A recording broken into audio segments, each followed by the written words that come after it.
नमो नमः। आज हम कक्षा 7 का पाठ 6 पढ़ने वाले हैं, जिसका नाम है सर्वनाम शब्दाः द प्रोनाउंस। सबसे पहले सर्वनाम के बारे में जानते हैं। सर्वनाम वे शब्द होते हैं जिनका प्रयोग हम लोग संज्ञा के स्थान पर करते हैं, अर्थात संज्ञा के शब्दों के स्थान पर जिन नए शब्दों का प्रयोग हम लोग करते हैं उन्हें कहा जाता है सर्वनाम शब्द। जैसे एषः, एषा, एतत्, स, सा, तत्, असौ, अदस्, ये सभी जो हैं संस्कृत भाषा में सर्वनाम शब्दों में इस्तेमाल किए जाते हैं। आइए शुरू करते हैं पाठ को। पाठ 6।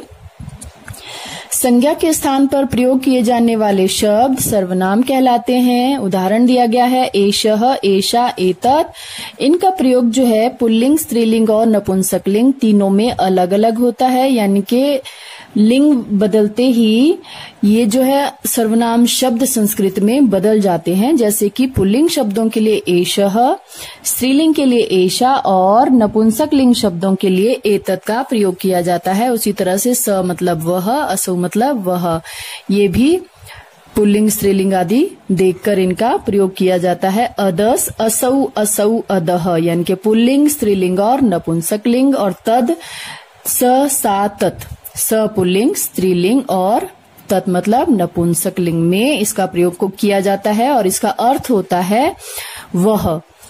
उसके बाद इदम, अयम, इयम, इदम और एतत् शब्द से एषः, एषा, एतत् ये तीनों बनते हैं और पुल्लिंग, स्त्रीलिंग, नपुंसकलिंग में इनका इस तरह से क्रमशः इस्तेमाल होता है। इसका अर्थ होता है यह, यानी कि वह के लिए हम अदस् और तत् शब्द यूज करते हैं और यह के लिए इदम और एतत् शब्द का प्रयोग किया जाता है। आइए इनके उदाहरण देख लेते हैं। पुल्लिंग, स्त्रीलिंग और नपुंसकलिंग में एषः गजः, यह हाथी है। एषा चटका, यह चिड़िया है। एतत् पुस्तकम, यह पुस्तक है। इसके बाद पुल्लिंग, स्त्रीलिंग और नपुंसकलिंग में अयम बालकः, यह बालक है। इयम बालिका, यह बालिका है। अब देखिए यहाँ पर अयम पुल्लिंग के लिए इस्तेमाल हुआ है, इयम स्त्रीलिंग के लिए और नपुंसक के लिए यहाँ पर इदम शब्द का इस्तेमाल हुआ है। पुल्लिंग, स्त्रीलिंग और नपुंसकलिंग। इदम आम्रम, यह आम है। स रजकः, वह धोबी है। सा मक्षिका, वह मक्खी है। और तत् कंदुकम, वह गेंद है। वह के लिए स, सा और तत् शब्द का इस्तेमाल हुआ है। असौ कृषकः, वह किसान है। असौ शिक्षिका, वह अध्यापिका है। और अधः पुष्पम, वह फूल है। अब इसका अभ्यास कार्य देख लेते हैं। नीचे दिए गए चित्रों के लिए उचित लघु वाक्य लिखिए। पहला है क, असौ बालिका, वह बालिका है। अधः कंदुकम, वह गेंद है। अधः पुस्तकम, वह पुस्तक है। और असौ खगः, वह पक्षी है।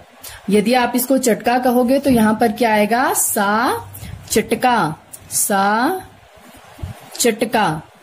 ठीक है, फिर इसका प्रयोग जो है हम स्त्रीलिंग में करेंगे। आगे प्रश्न संख्या 2 देख लीजिए। निम्नलिखित सर्वनाम शब्दों के लिए संस्कृत में सर्वनाम शब्द लिखिए। नीचे जो ये हिंदी के सर्वनाम शब्द दिए गए हैं, इनके लिए पुल्लिंग, स्त्रीलिंग और नपुंसकलिंग में कौन कौन से सर्वनाम शब्द बनते हैं उनको आपने लिखना है। तो यह के लिए अयम, इयम, इदम।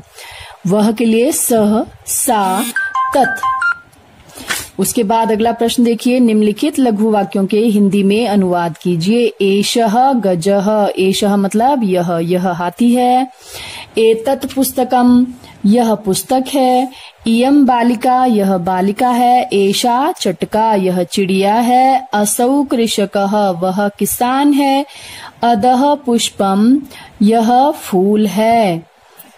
उसके बाद प्रश्न 4, निम्नलिखित वाक्यों को यह के संस्कृत शब्द से पूरा कीजिए। अब यहाँ पर आपको शब्द दिए गए हैं, इनको आपने यह के लिए संस्कृत में पुल्लिंग स्त्रीलिंग और नपुंसक लिंग के हिसाब से कौन कौन से शब्द इस्तेमाल होंगे उनको आपने इसमें भरना है। क एतत् ऊर्मिका, ख एषः बालः, एषः सिंह, एषा माला। अब एषा यहाँ पर मैंने इसलिए लिखा है कि माला यदि किसी लड़की का नाम होगा तो यहाँ पर आप क्या लिखेंगे, एषा माला। उसके बाद एतत् पुष्पम, एतत् किस लिए इस्तेमाल हुआ, क्योंकि पुष्प को जो है नपुंसक लिंग में रखा जाता है। गृहम, एतत् गृहम, गृहम भी जो है नपुंसक लिंग शब्द है, इसलिए यहाँ पर एतत् का प्रयोग हुआ है। निम्नलिखित वाक्यों को वह के संस्कृत शब्द से पूरा कीजिए। बालकः, स बालकः, सा मक्षिका, तत् कदलीफलम, स गजः, सा लूता, लूता कहा जाता है मकड़ी को, सा लूता। तत् वायुयानम, वह वायुयान है। प्रश्न संख्या 6 देख लीजिए। निम्नलिखित लघु वाक्यों को संस्कृत में लिखिए। यह लड़की, एषा बाला, वह पुस्तक, तत् पुस्तकम। यह आम, एतत् आम्रम, यह चीता, एषः द्वीपी, यह धोबी, एषः रजकः, वह नाव, तत् नाविका, वह कुम्हार।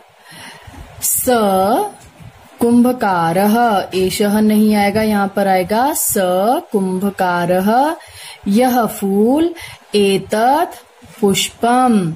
इसके बाद स्मरणीयम, यहाँ पर जो है सप्ताह के दिनों के नाम जो है आपको संस्कृत में दिए गए हैं। बच्चों, दिन को जो है संस्कृत में वासर कहा जाता है, वासरः।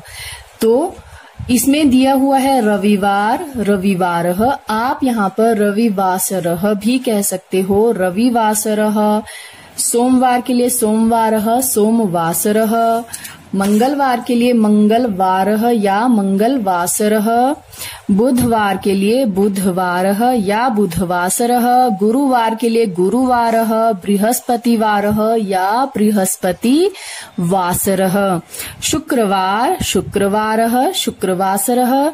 शनिवार के लिए शनिवारः और शनिवासरः। इस तरह से हमारा ये पाठ 6 यहाँ पर समाप्त होता है। धन्यवाद।